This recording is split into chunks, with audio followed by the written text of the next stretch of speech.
Hello friends, कैसे हैं आप लोग। चलिए आज हम लोग फंडामेंटल राइट्स को ही आगे देखेंगे, जो कि भाग 3 हम लोग देख रहे थे, जिसको मैग्ना कार्टा के नाम से भी जानते हैं। तो देखते हैं पहले इसका क्लासिफिकेशन। इसको 6 वर्गों में वर्गीकृत या क्लासिफाइड किया गया है फंडामेंटल राइट्स को, जिसमें जो पहला है वो है राइट टू इक्वलिटी, यानी कि समता का अधिकार या समानता का अधिकार, जो कि आर्टिकल 14 से लेकर के 18 तक है। उसके बाद नेक्स्ट है राइट टू फ्रीडम, स्वतंत्रता का अधिकार, यानी कि आर्टिकल 19 से लेकर के 22 तक। नेक्स्ट जो अधिकार है हमारा स्वतंत्रता का अधिकार, जो कि आर्टिकल 19 से लेकर के 22 तक है।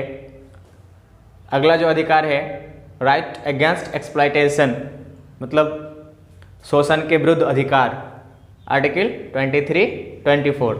Next right to freedom of religion, यानी कि धार्मिक स्वतंत्रता का अधिकार, जो कि article 25-28। Cultural and educational rights, यानी कि सांस्कृतिक और शैक्षिक जो अधिकार हैं वो 29 और 30। राइट टू कॉन्स्टिट्यूशनल रेमेडीज, यानी कि संवैधानिक उपचारों का जो अधिकार है वो आर्टिकल 32 में, वो भी एक मौलिक अधिकार है। तो हम लोगों ने देखा कि ये टोटल हमारे जो संविधान में अभी मौजूद 6 तरह के फंडामेंटल राइट्स हैं, जिसमें सबसे पहला आर्टिकल 14-18 समानता का अधिकार या समता का अधिकार, आर्टिकल 19-22 जिसमें कि स्वतंत्रता का अधिकार है, और फिर नेक्स्ट जो है शोषण के विरुद्ध अधिकार 23 और 24 आर्टिकल, और नेक्स्ट जो है क्या है वो right to freedom of religion, धार्मिक स्वतंत्रता, जो कि आर्टिकल 25-28, और कल्चरल एंड एजुकेशनल राइट्स, जो कि आर्टिकल 29 और 30, और लास्ट वन कॉन्स्टिट्यूशनल रेमेडीज का अधिकार। तो ये हमारे टोटल 6 तरह के अधिकार हैं। तो इन अधिकारों में जो पहला अधिकार है हमारा राइट टू इक्वलिटी, जो आर्टिकल 14 से लेकर के 18 तक है। तो आइए हम लोग पहले देखते हैं कि आर्टिकल 14 में क्या है, किस तरह का प्रोविज़न है। तो ये जो आर्टिकल 14 है ये हमारे देश के लोगों के लिए भी है, और हमारे देश से जो देश में जो बाहर से लोग आए हुए होंगे उनके लिए भी यह लागू होता है, लेकिन हमारे उन विदेशी के लिए है जो कि हमारे दुश्मन राष्ट्र नहीं है, यानी कि हमारे दोस्त राष्ट्र में से है, फ्रेंड नेशंस हैं। तो इसमें 2 तरह के प्रोविजंस हैं। एक है इक्वलिटी बिफोर लॉ, यानी कि विधि के समक्ष समानता, या जो है यूके का जो संविधान है उससे प्रेरित है। इसमें जो प्रोविजंस हैं इक्वलिटी बिफोर लॉ के तहत कि विधि का शासन होगा, रूल ऑफ लॉ से ऊपर कोई नहीं होगा, यानी कि लॉ कॉन्स्टिट्यूशन या नियम के ऊपर किसी भी व्यक्ति को नहीं रखा जाएगा, चाहे वो अमीर हो, गरीब हो, ऊंचा हो, नीचा हो, लंबा हो, या फिर कोई अधिकारी हो या कोई गैर अधिकारी हो, सभी क्या है वो लॉ के ऊपर नहीं है, सब बराबर हैं, और कानून की नज़र में सभी को बराबर देखा जाएगा। इस तरह का प्रावधान करता है इक्वलिटी बिफोर लॉ। इसमें कुछ अपवाद है। इसमें अपवाद के रूप में जो राष्ट्रपति और जो राज्यपाल हैं उनके जो प्रशासनिक निर्णय है उनके कार्यकाल के दौरान, उसको वो उनके अपने प्रशासनिक निर्णय के लिए वो न्यायालय के प्रति जवाबदेह नहीं होता है, और फिर वही राष्ट्रपति और राज्यपाल के लिए जो है किसी तरह का आपराधिक मुकदमा नहीं चलाया जा सकता है। कोई भी अगर किसी तरह का कोई दीवानी मामला भी नहीं चलाया जा सकता है, और अगर ऐसा किया जाता है तो उसको पहले इसके लिए 2 महीना पहले सूचना देना होता है। इसके अलावा और भी कुछ हैं जो इसके अपवाद स्वरूप हैं, जैसे डिप्लोमेट्स हो गए, जो राजनयिक लोग बाहर रहते हैं, हमारे देश के बाहर रहते हैं, तो इन लोगों पर ये अप्लाई नहीं होता है, यानी कि ये अपवाद स्वरूप हैं। इसके अलावा कुछ और भी हैं अपवाद जो आप लक्ष्मीकांत के बुक निकालेंगे तो एक लंबी लिस्ट दी हुई है, जिसमें लेजिस्लेचर से रिलेटेड और सेंट्रल लेजिस्लेचर, स्टेट लेजिस्लेचर के किसी भी हाउस में जो है इस तरह कुछ विशेष प्रावधान हैं। उसके बाद इसी में दूसरा पार्ट अगर देखें तो इक्वल प्रोटेक्शन ऑफ लॉज, यह जो है विधि का समान संरक्षण यूएसए का संविधान से प्रेरित है, जिसमें यह कहा गया है कि समान परिस्थिति में समानता। जस्ट फॉर एग्जांपल, अगर एक क्लासरूम के अंदर स्टूडेंट्स हैं तो टीचर और स्टूडेंट के बीच का जो रिलेशन है वो टीचर स्टूडेंट के तरह का जो रिलेशन है वो रहेगा, लेकिन चूँकि यहाँ पे सब जो परिवेश है, परिस्थिति है वो सेम है। और वही अगर बच्चे स्टूडेंट्स अगर बाहर चले जाते हैं और बाहर जाकर ही कुछ अपराध करते हैं, कुछ और कार्य करते हैं, तो उनके लिए इस परिवेश में या इस परिस्थिति में जिस तरह का सलूक या उसके साथ जो व्यवहार होता उस तरह का व्यवहार वहाँ पे नहीं किया जाएगा। यही कहता है इक्वल प्रोटेक्शन ऑफ लॉज के तहत कि समान परिस्थिति में समानता की बात करता है, व्यवस्था करता है। चलिए दोस्तों नेक्स्ट देखते हैं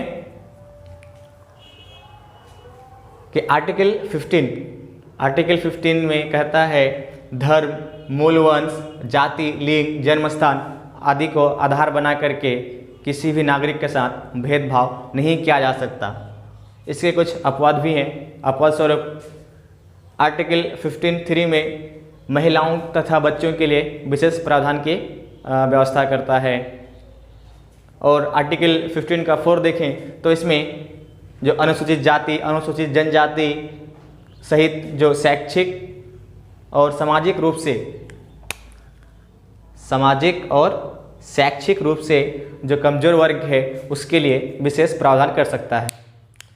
नेक्स्ट बात करें अगर आर्टिकल 16, ये जो आर्टिकल 15 है ओनली फॉर इंडियंस, ये हमारे भारतीय नागरिकों के लिए है कि इस तरह के जो विशेष प्रावधान किया जाएगा वो सिर्फ भारतीयों के लिए किया जाएगा। आर्टिकल 16 जो कि लोक नियोजन से संबंधित अधिकार है, समानता का अधिकार, यह भी सिर्फ इंडियंस के लिए है। इसमें 16(1) में देखें सरकारी नियुक्ति में अवसर की समानता, इसमें भी अपवाद हैं। अपवाद क्या है? 16(3) में निवास के स्थान पर, जिसको हम लोग डोमिसाइल नीति के नाम से जानते हैं, कि जो कुछ स्टेट्स होते हैं वो सिर्फ अपने ही स्टेट के लोगों को प्राथमिकता देते हैं, तो इस बेस पर भी कुछ अधिकार मिल सकता है वहाँ के लोकल लोगों को। और 16(4) की बात करें तो SC ST प्लस जो पिछड़े वर्ग हैं उनके लिए आरक्षण का व्यवस्था कर सकता है, संसद नियम बना करके इसके लिए व्यवस्था कर सकता है। तो या फिर सरकार को लगे कि उसका जो पार्टिसिपेशन है वो उचित पार्टिसिपेशन नहीं है, तो उस स्थिति में उसके लिए विशेष आरक्षण की व्यवस्था कर सकता है। उसके बाद आर्टिकल 17 एबोलिशन ऑफ अनटचेबिलिटी, अस्पृश्यता का अंत। इस आर्टिकल के तहत जो छुआछूत का जो प्रथा था उसको समाप्त करता है, और इस प्रथा को हम लोग देखते हैं कि नागरिक अधिकारों की रक्षा अधिनियम 1955 में इसे एक दंडनीय अपराध घोषित किया गया है, यानी कि यह जो है एक अपराध है जिसके लिए दंड लेना पड़ेगा। और आर्टिकल 18 में क्या है तो किसी भी तरह के उपाधियों का अंत करता है। इसमें 4 तरह की बात कही गई है। जो सरकार है वो सेना और विद्या से संबंधित सम्मान ही देंगे, उसके अलावा और दूसरा किसी तरह के सम्मान नहीं देंगे। सेना का मतलब जनरल, एडमिरल टाइप का जो उपाधि है, सम्मान है वो, और अगर कोई PhD होल्डर होते हैं तो उसको डॉक्टरेट की जो उपाधि दी जाती है। इन 2 चीज़ों को छोड़ करके और तीसरे तरह का जो है कोई भी प्रावधान नहीं करता है सम्मान देने के लिए। कोई भी नागरिक विदेश से उपाधि नहीं ले सकता है, कोई विदेशी नागरिक विदेशी उपाधि नहीं ले सकता है, जब तक कि विदेशी नागरिक जो हमारे देश के किसी भी पोस्ट पर हो, किसी भी लाभ के पद पर है, तो वो बिना राष्ट्रपति के सहमति के वो विदेशी जो उपाधि है उसको नहीं ले सकता है। या फिर अगला कंडीशन जो है, कोई भी विदेशी भेंट या उपलब्धि को भी भारत के नागरिक नहीं ले सकते हैं जब तक कि राष्ट्रपति का उसमें सहमति नहीं हो जाता है। तो जो हमारे जो कॉलोनियल स्टेट जब था इंडिया, तो उस कॉलोनियल भारत में जो वंशानुगत पोस्ट चला रहा था, महाराजा, राय बहादुर, दीवान टाइप का जो उपाधियां था, उस उपाधियों को इस आर्टिकल के द्वारा उसको ख़त्म कर दिया जाता है। 1996 में सुप्रीम कोर्ट के द्वारा पद्म विभूषण, पद्म भूषण और पद्मश्री को संवैधानिक बाध्यता प्रदान करते हैं, और यह भी प्रोविज़न देता है कि साथ में कि कोई भी आदमी या कोई भी नागरिक अगर इस सम्मान से सम्मानित होता है तो अपने नाम के साथ इसको या नाम के आगे या नाम के पीछे इसका इस्तेमाल नहीं कर सकता है। क्योंकि ये जो उपाधियों का जो सिस्टम है हमारे इंडिया में, राष्ट्रीय पुरस्कारों का जो सिलसिला है 1954 में स्टार्ट होता है, और इनके उपाधियों से रिलेटेड विवाद को ख़त्म करने के लिए होता क्या है कि 1977 में जो मोरारजी देसाई की सरकार, जनता पार्टी की सरकार जो है इस क्रम को तोड़ देता है, लेकिन फिर इंदिरा गांधी 1980 में फिर से इस क्रम को स्टार्ट कर देता है। चलिए दोस्तों, इसके बाद हम लोग देखेंगे फंडामेंटल राइट के जो पहला पार्ट था, ये right to equality article 14 to 18, इसको देखें। अब इसके बाद हम लोग देखेंगे राइट टू फ्रीडम 19 to 22। चलिए हम लोग आगे देखते हैं कि जो नेक्स्ट था राइट टू फ्रीडम, यानी कि हमारे जो स्वतंत्रता का जो अधिकार है उसमें क्या क्या है। तो आर्टिकल 19 से 22 तक। आर्टिकल 19 जो कि सिर्फ भारतीयों के लिए है, भारत के नागरिकों के लिए है। इस आर्टिकल में 6 तरह के लोकतांत्रिक स्वतंत्रताएं दी गई हैं, जिसमें अगर इसका जो आर्टिकल 19(1) का ए है, वाक एवं अभिव्यक्ति की स्वतंत्रता, तो इससे सारे बात जाहिर नहीं हो पाता है।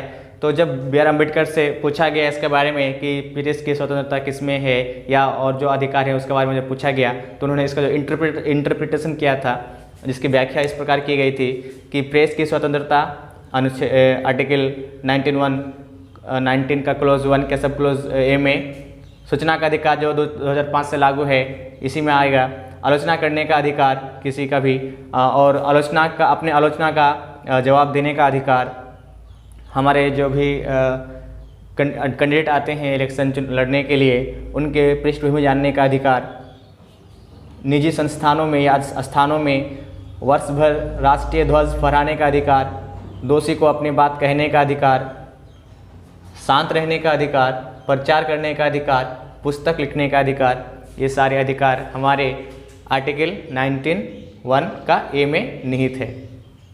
चलो दोस्तों, उसके बाद देखते हैं। जैसे कि अभी हमने देखा था 19(1) का जो ए था उसका इंटरप्रिटेशन देखा था, उसकी व्याख्या को देखा था। अब हम लोग 19(1) का जो बी है इसको देखते हैं कि इसमें क्या है। एकत्र होने का अधिकार बिना अस्त्र शस्त्र के, यानी कि शांतिपूर्ण ढंग से हम कहीं पे भी एकत्र हो सकते हैं, लेकिन बिना किसी हथियार के। अगर हम 19(1) का बात करें तो हमें संगठन बनाने का अधिकार है। डी, देश भर में आवागमन की स्वतंत्रता है या अधिकार है, हम देश के किसी भी हिस्से में भ्रमण कर सकते हैं। और ई की बात करें तो किसी भी भाग में बसने का अधिकार है। अपवाद के तौर पर जो 19 का 1 का डी और ई, ये दोनों हैं, इसको प्रतिबंधित किया जा सकता है कुछ कारणों से।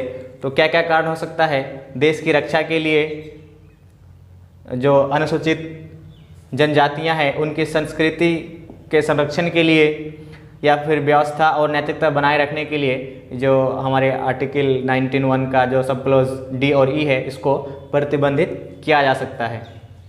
उसके बाद 19(1) का सब क्लॉज जी पेशा व व्यवसाय करने का अधिकार देता है।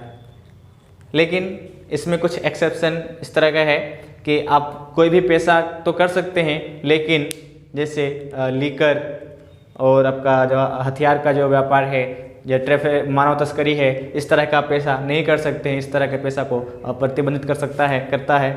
और कुछ पेशा या व्यवसाय के लिए आपके जो है योग्यता निर्धारित किया जा सकता है कुछ पेशा के लिए। जैसे MBBS डॉक्टरी करने के लिए MBBS होना चाहिए, MB फार्मा होना चाहिए, और सिविल सर्वेंट बनने के लिए आपका ग्रेजुएशन की जो योग्यता है वो होना चाहिए, तभी आप इसमें आ सकते हैं, इस व्यवसाय को अपना सकते हैं।